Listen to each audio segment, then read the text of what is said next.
لیکن اتنا سمجھنا حضرت حسین رضی اللہ تعالیٰ عنہ میدان کربلا میں پہنچے. بھائی حضرت حسین رضی اللہ تعالیٰ عنہ میدان کربلا میں پہنچے, رات کے وقت میں پہنچے. یہ سمجھنا کون سے وقت میں پہنچے, اور جمعہ کی رات تھی. کہو سبحان اللہ. جمعہ کی رات تھی میرے دوستو, جمعہ کی رات تھی. خیمہ لگایا حضرت حسین رضی اللہ تعالیٰ عنہ نے, کربلا کے میدان میں خیمہ لگایا. جمعہ کی رات ہے, آپ آرام فرما رہے. کہو آپ آرام, یعنی حضرت حسین سو رہے, آپ آرام فرما رہے. ان کے چھوٹے بھائی جن کا نام ہے حضرت عباس, حضرت حسین کے چھوٹے بھائی کیا نام ہے, حضرت عباس. انہوں نے دیکھا کہ سامنے لشکر آ گیا. بھائی سامنے لشکر آ گیا اور کھڑا ہو گیا, اور ہزاروں کی تعداد میں. اس لیے بعض کتابوں میں 4000, تو بعض کتابوں میں 40,000, تو بعض کتابوں میں 1,00,000. مطلب ہے کہ سامنے لشکر آتا گیا آتا گیا آتا گیا. اب حضرت عباس وہ تو بیچارے جوان تھے, دوڑتے دوڑتے خیمے میں آئے. حضرت حسین سو رہے تھے. کہا بھائی حسین اٹھو, بھائی حسین اٹھو, بھائی حسین اٹھو. حضرت عباس نے جب حضرت حسین کو اٹھایا, حضرت حسین چونک کر اٹھے. کہا کیا ہوا کیا ہوا؟ کہا سامنے لشکر آ گیا. تو کہا اس میں اٹھایا کیوں؟ میں خواب میں نانا کے ساتھ بات کر رہا تھا. ارے کہو نا سبحان اللہ. سنتے جانا میرے دوستو, حضرت حسین نے کس زبان سے کہا ہوگا. کہا عباس میرا بھائی اٹھایا کیوں؟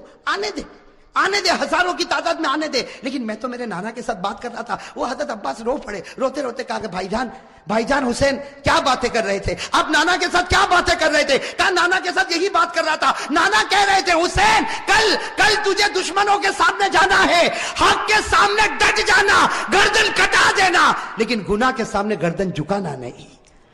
میرے دوستو حضرت حسین رضی اللہ تعالیٰ عنہ صبح ہوئی, کون سا دن؟ جمعہ. اس لیے جمعہ کی رات تھی. اٹھے تو جمعہ فجر کی نماز پڑھائی. کہو فجر کی. اس کے بعد میں میرے دوستو سامنے والوں سے بات چیت شروع ہوئی. بات چیت ہوتی گئی. ایک معاملے پر آ کے معاملہ اٹک گیا.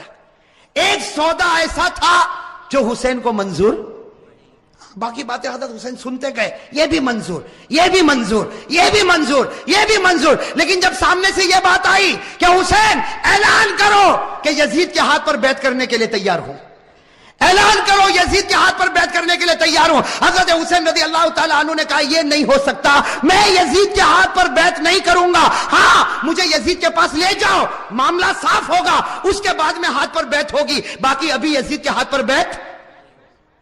میرے دوستو سننا, یزید کے ہاتھ پر بیعت نہیں ہوگی.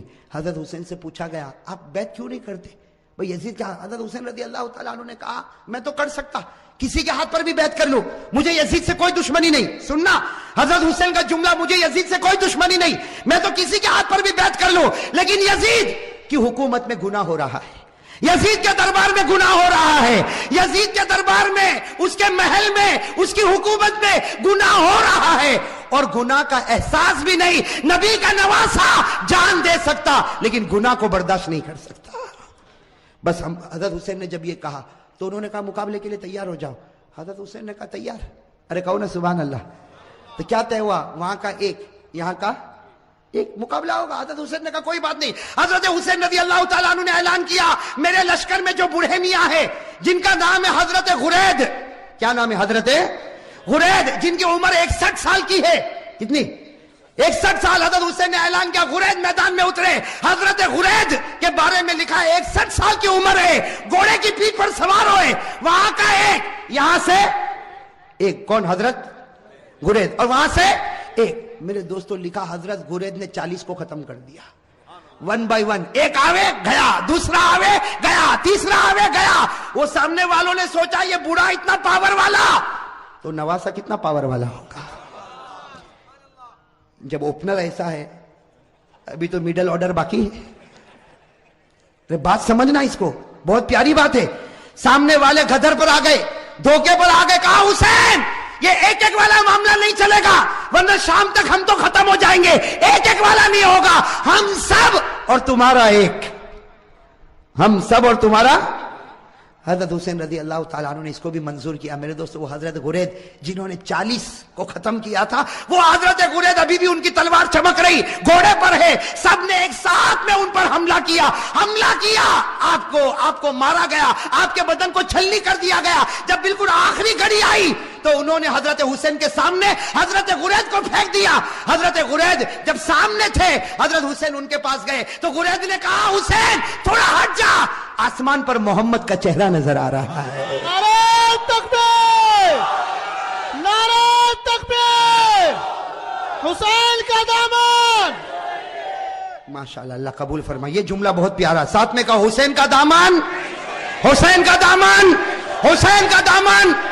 حضرت قرید نے فرمایا حسین تھوڑا سا ہٹ جا, آسمانوں پر میرا محمد مجھ کو نظر آتا ہے. حضرت قرید نے لا الہ الا اللہ محمد الرسول اللہ صلی اللہ علیہ وسلم پڑھا. حضرت قرید کے بعد حضرت حسین کی جماعت میں سے ایک آتا شہید ہو جاتا, پھر دوسرا آتا شہید ہو جاتا. یہاں کا ایک وہاں کے سب, یہاں کا اور سب ٹوٹ پڑتے شہید.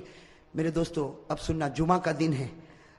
حضرت حسین نے جو اب اعلان کیا سب کے کلیجے پھٹ گئے. حضرت حسین رضی اللہ تعالیٰ عنہ نے اعلان کیا میرا بڑا بیٹا علی اکبر تیار ہو جائے. کہو سبحان اللہ. اب بڑے بیٹے کی عمر کتنی؟ 16-17 سال. اللہ اکبر. میرے دوستو ہمارا بھی بیٹا ہوگا 16-17 سال کا. تھوڑی دیر کے لیے اندازہ لگاؤ. حضرت حسین رضی اللہ تعالیٰ عنہ کو پورا یقین ہے کہ میرا 16-17 سال کا بیٹا زندہ جائے گا لیکن واپس نہیں آئے گا. میرے دوستو باپ کا تو کلیجہ ہوتا کہ نہیں ہوتا؟ باپ کو بھی تو محبت ہوتی ہے, اور حسین جیسا باپ ہو اور علی اکبر جیسا بیٹا ہو. حضرت حسین رضی اللہ تعالیٰ عنہ نے اعلان کر دیا, پورے مجمع میں سناٹا چھا گیا, عورتوں کے خیمے میں سناٹا اور کھلبلی مچ گئی. اور علی اکبر وہ فرما بردار بیٹا 16-17 سال کی عمر کا گھوڑے پر سوار ہو گیا. کہا ابا جا رہا ہوں, ابا جا رہا ہوں. حضرت حسین نے کہا بیٹا ایسے مت جا, ایک بار باپ کی پیشانی کو چوم تو لے, ایک بار باپ کی پیشانی کو چوم لے تاکہ میں بھی تو تجھ کو گلے لگا لو. میرے دوستو علی اکبر جب گھوڑے سے اترے پورے مجمع میں رونے کی آواز آئی. حضرت حسین نے اپنے کلیجے سے لگایا اور کہا بیٹا آج حق پر جاتا ہے, حق پر رہنا, اب تو نانا کے دربار میں تیری میری ملاقات ہوگی. میرے دوستو وہ علی اکبر چلے, سننا علی اکبر گئے اور بڑی دلیری کے ساتھ مقابلہ کیا. لیکن میرے دوستو 16-17 سال کا جوان اور اتنے سارے لوگ, تھوڑی دیر میں ان کے بدن کے 2 ٹکڑے کر دیے گئے. میرے دوستو علی اکبر کے بدن کے 2 ٹکڑے کیے گئے اور حضرت حسین کے سامنے ایک چھرا لایا گیا اور بڑے بیٹے کے سینے پر مارا گیا. اور میرے دوستو جب 2 ٹکڑے ہو گئے تو سامنے والوں نے اپنے گھوڑے ان لاشوں کے اوپر ڈالنا شروع کر دیا. گھوڑے دوڑتے گئے اور حضرت حسین کے بڑے بیٹے علی اکبر کی لاش کو آگے بڑھاتے گئے. میرے دوستو حضرت حسین رضی اللہ تعالیٰ عنہ تڑپ گئے, دوڑتے دوڑتے اپنے بیٹے کی لاش کو اٹھایا, ایک ٹکڑے کو اٹھایا, دوسرے ٹکڑے کو اٹھایا اور کونے پر رکھا. میرے دوستو ابھی تو بڑے بیٹے علی اکبر کی لاش کو حضرت حسین نے کونے پر رکھا, پیچھے سے عورتوں کی آواز آئی آپ کا دودھ پیتا بچہ تڑپ رہا, آپ خیمے میں واپس آؤ. حضرت حسین دوڑتے دوڑتے خیمے میں گئے, ان کا دودھ پیتا بچہ علی اصغر چھوٹا سا دودھ پیتا بچہ حضرت حسین رضی اللہ تعالیٰ عنہ نے اپنے سینے سے لگایا اور دوڑتے دوڑتے دشمنوں کے پاس گئے اور کہا تم کو مجھ سے دشمنی ہے, میرے بچے سے تو کوئی دشمنی نہیں. ارے میرے دوستو ہمارا بھی دودھ پیتا بچہ ہوگا. تھوڑی دیر کے لیے سوچو حضرت حسین نے کیسے دل سے کہا ہوگا مجھ سے دشمنی, یہ بچے سے کیا دشمنی. میرے دوستو حضرت حسین ابھی کہہ رہے کہ بچے سے کیا دشمنی. سامنے سے تیروں کی بوچھار آئی اور تھوڑی دیر میں بچے نے دم توڑ دیا. میرے دوستو لکھا حضرت حسین کے ہاتھ میں بچہ اور بچے کے سینے سے بھی خون نکل رہا, بچے کے منہ سے بھی خون نکل رہا, بچے کے دماغ سے بھی خون نکل رہا. حضرت حسین چومتے جاتے لیکن بچے کی جان نکل گئی. میرے دوستو آپ کے پاس بھی بچے ہیں, آپ کی گود میں بھی بچے ہیں, آپ کے گھر میں بھی بچے ہیں. میرے دوستو اگر آج باپ کو خبر ملے کہ میرا دودھ پیتا بچہ شہید ہو گیا, وہ باپ کا کلیجہ پھٹ جاتا. حضرت حسین کے بڑے بیٹے کے 2 ٹکڑے رکھے ہوئے, حضرت حسین کا یہ چھوٹا بچہ, اور میرے پیارے یہ چھوٹا بچہ حضرت حسین نے وہی جا کر رکھا جہاں بچے کے بڑے بچے کے 2 ٹکڑے تھے. میرے دوستو لکھا ہے حضرت حسین دونوں بچوں کے پاس بیٹھ گئے. آپ بتاؤ میرے دوستو حضرت حسین کیسا روتے ہوں گے. کبھی بڑے بچے کے ٹکڑے کے سر پر ہاتھ پھیرتے, کبھی چھوٹے بچے کے سر پر ہاتھ پھیرتے اور جملہ کہتے تھے میرے بچوں تمہارا ہنسنا بھی مجھ کو یاد ہے, اے میرے بچوں تمہارا کھانا بھی مجھ کو یاد ہے, اے میرے بچوں تمہارا ابا ابا کر کے بلانا بھی مجھ کو یاد ہے, تمہاری ہر گھڑی مجھ کو یاد ہے. میرے دوستو یہ سب کرنے کے بعد ظہر کا وقت آیا. ساتھ میں کہنا کون سا وقت آیا؟ جمعہ کا دن تھا. کون سا وقت آنا چاہیے؟ لیکن کربلا کا میدان جمعہ ہونے والی, بھائی میدان میں جمعہ ہوتی, گاؤں دیہاتوں میں جمعہ ہوتی. حضرت حسین نے فرمایا میرے دوستو بڑے بچے کا ٹکڑا رکھا ہوا ہے, وہ باپ نے کیسے وضو کیا ہوگا. حضرت حسین نے وضو کیا اور وضو کرنے کے بعد کہا چلو جماعت بنے گی, ظہر کی نماز ہوگی. حضرت حسین نے 2 رکعت ظہر کی نماز پڑھائی. میرے دوستو مقابلہ کرنے والے مقابلہ کرتے گئے. حضرت حسین نے ظہر کی 2 رکعت نماز پڑھائی اور اس کے بعد میں حضرت حسین نے اپنا گھوڑا لیا اور فرمایا اپنے خیمے میں فرمایا وہ پرانی چادر جو کونے میں رکھی وہ لے کر آؤ. میرے دوستو ایک بڑی چادر لائی گئی, بالکل پرانی چادر لائی گئی. حضرت حسین نے سینے سے لگایا اور کہا لوگوں تمہیں معلوم نہیں یہ میری ماں فاطمہ نے اپنے ہاتھوں سے بنایا تھا. میرے دوستوں حضرت حسین نے کہا وہ پرانی تلوار لا کر دو. ایک پرانی ٹوٹی ہوئی تلوار لائی گئی. حضرت حسین نے وہ تلوار کو ہاتھ میں لیا. کہا لوگوں یہ وہ تلوار ہے جو میرے ابا حضرت علی لیا کرتے تھے. اور پھر ایک کالا امامہ منگوایا, ایک کالا امامہ پہنا اور کہا لوگوں یہ وہ امامہ ہے جو میرے نانا محمد الرسول اللہ. میرے دوستو تھوڑی دیر کے لیے سوچنا وہ حسین کا دل کیسا ٹوٹا ہوا ہوگا. گھوڑے پر سوار ہو گئے. اگر کپڑا دیکھو تو فاطمۃ الزہرا کا ہے, تلوار دیکھو تو علی مرتضیٰ کی ہے, امامہ دیکھو تو نبی کا ہے. میرے دوستو مولانا ابوالکلام آزاد اپنی کتاب میں لکھتے ظہر کے بعد یہ اللہ کا ولی میدان میں اترا. 4.5 سے 5 گھنٹے تک آپ اکیلا مقابلہ کرتے رہے. نعرہ تکبیر, حسین کا دامن. میرے دوستو آپ صرف اندازہ لگاؤ, سامنے 4,000 ہوں گے, 40,000 ہوں گے. ارے میرے دوستو میرا ایمان کہتا ہے سامنے لاکھوں ہوں گے, اربوں ہوں گے, کھربوں ہوں گے, لیکن حسین کا نہیں بگاڑ سکتے, اس لیے کہ حسین مقابلہ نہیں کرتا تھا, فاطمہ کی چادر مقابلہ کر رہی تھی.